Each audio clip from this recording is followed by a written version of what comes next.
Hello bachcho, let's read this question. So this question says two equal negative charge minus q each are fixed at the point 0a and 0 minus a on the y-axis. A positive charge capital Q is released from the rest at the point 2a 0 on the x-axis.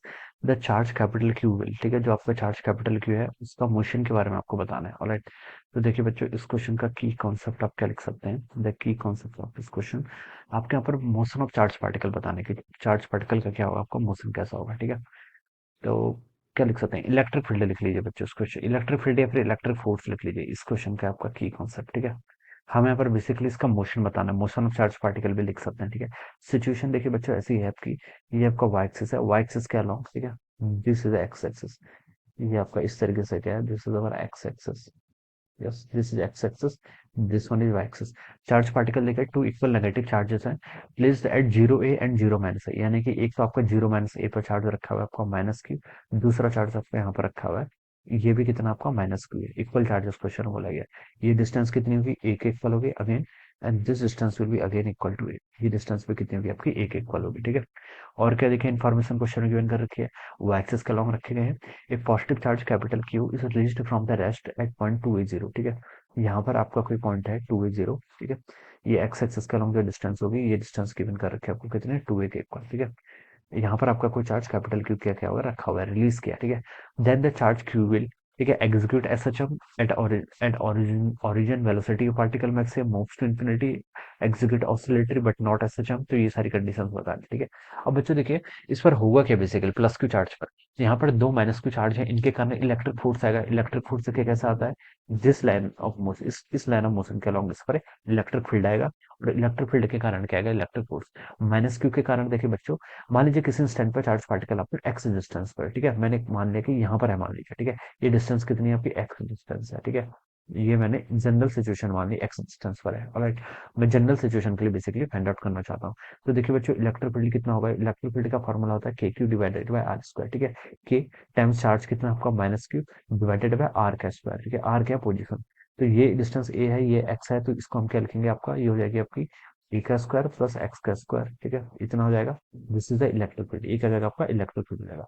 ये electric field की direction ऐसे होगी. देखिए minus Q charge क्या करता है, अपनी तरफ अट्रैक्ट करता है, प्लस क्यू तो रिपेल करता है, तो इसकी डायरेक्शन ऐसे हो जाएगी. This will be the direction. ठीक है, अब मैंने ये एंगल मान लीजिए थीटा मैं एज्यूम कर लिया. क्या एज्यूम कर लिया, दिस इज एंगल थीटा. मैं थीटा अपने मन से एज्यूम कर रहा हूँ, तो उसको हटा भी दूंगा फाइनली. ऑलराइट, तो ये आ जाएगा. और बच्चों देखिए इलेक्ट्रिक फील्ड के दो कंपोनेंट आएंगे. ये अपनी तरफ देखिए ई इलेक्ट्रिक फोर्स अट्रैक्ट कर रहा है, इसका एक कंपोनेंट इस डायरेक्शन में आएगा. ये कितना होगा आपका, मैं यहाँ पर बना लेता हूँ. ठीक है, ये आपका इस तरीके से है ना, इस तरीके से दोनों चार्ज क्या कर रहे हैं, अपनी तरफ अट्रैक्ट कर रहे हैं.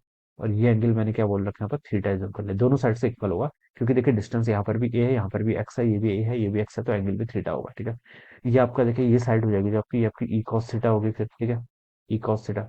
इलेक्ट्रिक फील्ड का मैग्नीट्यूड भी इक्वल ही होगा. ठीक है, मैग्नीट्यूड की बात कर रहा हूँ. ये इलेक्ट्रिक फील्ड ई है, तो ये साइड ई कॉस थीटा, ये ई है, तो इसके कारण भी जो कंपोनेंट आएगा वो ई कॉस थीटा, तो दोनों एड अप होकर टू ई कॉस थीटा देंगे.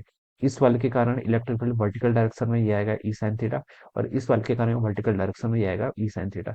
ये दोनों एक दूसरे को कैंसिल कर देंगे, बिकॉज क्या कर रहे हैं, अपोजिट डायरेक्शन में. तो नेट इलेक्ट्रिक फील्ड इस डायरेक्शन में आएगा, कितना आपका टू ई कॉस थीटा के इक्वल. ठीक है, तो मैं लिख सकता हूँ जो आपका ई नेट होगा वो कितना होगा आपका टू ई कॉस थीटा के इक्वल आएगा. और किस डायरेक्शन के अलावा हमारा माइनस एक्स एक्सिस. अब बच्चों मैंने डायरेक्शन शो कर दी ना, तो इस माइनस साइन का कोई मतलब नहीं है. ठीक है, मैंने डायरेक्शन शो कर दी है. ठीक है, या तो आप वेक्टोरियली करो पूरा, या फिर मैंने आपको बता दिया कि नेट इलेक्ट्रिक फील्ड इधर की तरफ आ रहा है, डायरेक्शन को कंसिडर कर लिया, तो इसको आप मैग्नीट्यूड यहाँ पर कंसिडर करो. राइट, तो ये हो जाएगा. अब बच्चों देखिए ये तो ई नेट हो गया. अब इस क्यू चार्ज पर देखिए, क्यू चार्ज आपका यहाँ पर था, तो इस पर देखिए नेट फोर्स कितना लगेगा, मुझे ये बताइए. ठीक है, फोर्स किसके इक्वल होता है, आपका q times net electric field. Q उसका चार्ज है, नेट इलेक्ट्रिक फील्ड आपका है two E times cos of theta के इक्वल. ठीक है, अब कॉस थीटा भी देखिए आप यहाँ पहले आप वैल्यूज पुट कर लीजिए. देखिए क्यू ऐसे रहेगा, टू आ गया, ई की वैल्यू यहाँ से पुट कर लीजिए, के क्यू डिवाइडेड बाय आपका कितना है, ए का स्क्वायर प्लस एक्स का स्क्वायर. ठीक है, कॉस थीटा देखिए कितना होता है, बेस अपॉन हाइपोटेनस. बेस आपका ये है. ठीक है, और ये डिस्टेंस कितनी दे रखी है आपको, एक्स के इक्वल है. ठीक है, अपॉन हाइपोटेनस. हाइपोटेनस कितना होगा, ये ए है, ये एक्स है, तो ये हो जाएगा आपका अंडर रूट ऑफ ए का स्क्वायर प्लस एक्स का स्क्वायर. ये वैल्यू आपके यहाँ पर ऐसे आ जाएगी, इसको आप लिख लीजिए अंडर रूट ए स्क्वायर प्लस एक्स स्क्वायर. ये वैल्यू यहाँ से इतनी होगी. अब बच्चों देखिए इसको सॉल्व करेंगे तो हो जाएगा टू के capital Q small Q x divided by denominator में कितना हो जाएगा, ए का स्क्वायर एक्स का स्क्वायर की पावर ऑफ 3/2। तो ये आपका नेट फोर्स हो गया, this is a net force. और नेट फोर्स किस एक्सिस का लॉन्ग है, एक्स एक्सिस का लॉन्ग है। और एक्स नहीं माइनस एक्स, तो मैं इसको माइनस आई कैप लिख लेता हूँ, ठीक है। इस चार्ज पार्टिकल प्लस है ना, तो इलेक्ट्रिक फील्ड इस डायरेक्शन में है। तो जो डायरेक्शन इलेक्ट्रिक फील्ड की होगी वही डायरेक्शन इलेक्ट्रिक फोर्स की भी होगी, वो चार्ज पार्टिकल के आपका प्लस है, ऑलराइट। तो ये लिख सकते हैं। और बच्चों देखिए चार्ज पार्टिकल पर आपका इस ये आपका ओरिजिन पॉइंट है, इसकी तरफ देखिए फोर्स लग रहा है। अब चार्ज पार्टिकल यहाँ पर पहुंचेगा, ठीक है। फिर कुछ इंस्टेंट बाद चार्ज पार्टिकल यहाँ पर पहुंचेगा। माइनस की चार्ज इसको अपनी तरफ अट्रैक्ट करेगा, ये इसको अपनी तरफ अट्रैक्ट करेगा। तो नेट इलेक्ट्रिक फील्ड का कंपोनेंट इस डायरेक्शन में आएगा। तो मैं बता सकता हूँ कि इस इक्विलिब्रियम पॉइंट के अबाउट नेट फोर्स लग तो रहा है, ठीक है। क्योंकि देखिए जब पार्टिकल राइट साइड पर था, अब फोर्स कहाँ को लग रहा था, लेफ्ट को। जब पार्टिकल आपका लेफ्ट पर होगा तब फोर्स किधर को लगेगा, राइट को। तो एक ओरिजिन तो है बेसिकली, ये तो बता सकता हूँ मैं, ठीक है। तो इसका मतलब इतना तो कंफर्म है कि पार्टिकल आपका पीरियोडिक मोशन तो करेगा, क्या करेगा, पीरियोडिक मोशन करेगा। इतना तो कंफर्म है। अब हमें ये देखना है कि ये एसएचएम करेगा या फिर नहीं करेगा। अब हमें क्या बताना है कि आपका एसएचएम करेगा या नहीं करेगा, हमें ये कंडीशन क्या करनी है यहाँ पर आपको चेक करनी है, ठीक है। और पार्टिकल आपका ऑसिलेटरी मोशन तो कर रहा है, तो हमें एसएचएम की कंडीशन चेक करनी है। एसएचएम की कंडीशन कहती है जो आपका फोर्स था it's be proportional to x. ये लीनियरली क्या होना चाहिए, आपका डिपेंडेंसी होनी चाहिए, ठीक है। तो देखिए बच्चों, अगर हम इस एक्सप्रेशन में देखें तो आपको यहाँ पर लीनियर डिपेंडेंसी तो नहीं मिल रही है, ठीक है। यहाँ पर आपकी क्या मिल रही है, लीनियर डिपेंडेंसी तो नहीं मिल रही है। तो मैं यहाँ से क्या बता सकता हूँ कि पार्टिकल का मोशन आपका एसएचएम तो नहीं होगा, ठीक है। लीनियर डिपेंडेंसी के लिए क्या सिचुएशन होती, अगर ये चार्ज जो आपका है ये बहुत ही इसके पास हो, ठीक है, बहुत अगर इसके पास होता, तो मैं यहाँ से बता सकता था कि एक्स को मच मच लेसर देन ए। तो इस कंडीशन में बता सकता कि यहाँ पर एक्स का स्क्वायर होगा, वो क्या होगा, और छोटा होगा। तो मैं इस डिनोमिनेटर वाले टर्म को नेगलेक्ट कर लेता। बट यहाँ पर ऐसी कंडीशन नहीं है, ठीक है।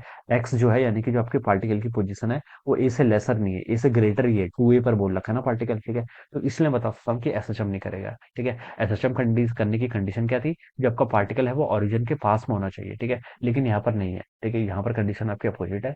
तो इसलिए बता सकता हूँ कि एसएचएम नहीं करेगा, ठीक है। यहाँ पर देखिए अगर ये नीचे वाली टर्म नहीं होती, एक्स के प्रोपोर्शनलिटी आती सर, तब मैं बता सकता था एसएचएम करती है, क्योंकि एसएचएम की कंडीशन होती थी माइनस साइन भी होता है, वो मैंने यहाँ पर माइनस इससे कंसिडर कर लिया है, ठीक है। तो ये दोनों कंडीशंस होती है, ठीक है। तो मैं बता सकता हूँ कि पार्टिकल आपका ऑसिलेटरी तो करेगा बट एसएचएम नहीं करेगा। अब ऑप्शन में देखते हैं, देखिए ए पे लिखा है execute SHM, this is wrong. B पे लिखा है at origin velocity of the particle is maximum, this is again wrong. ये कब कंडीशन होती थी, ये भी एसएचएम होती थी, v is equal to a omega के इक्वल। सी पे लिखा है moves to infinity, this is incorrect. Infinity कहाँ जा रहा है, ओरिजिन की तरफ जा रहा है। डी पे लिखा है execute oscillatory but not SHM, तो ये वाला स्टेटमेंट ट्रू हो जाएगा। Option D will be the right answer of this question. I hope you understood this concept. All the best and thank you so much.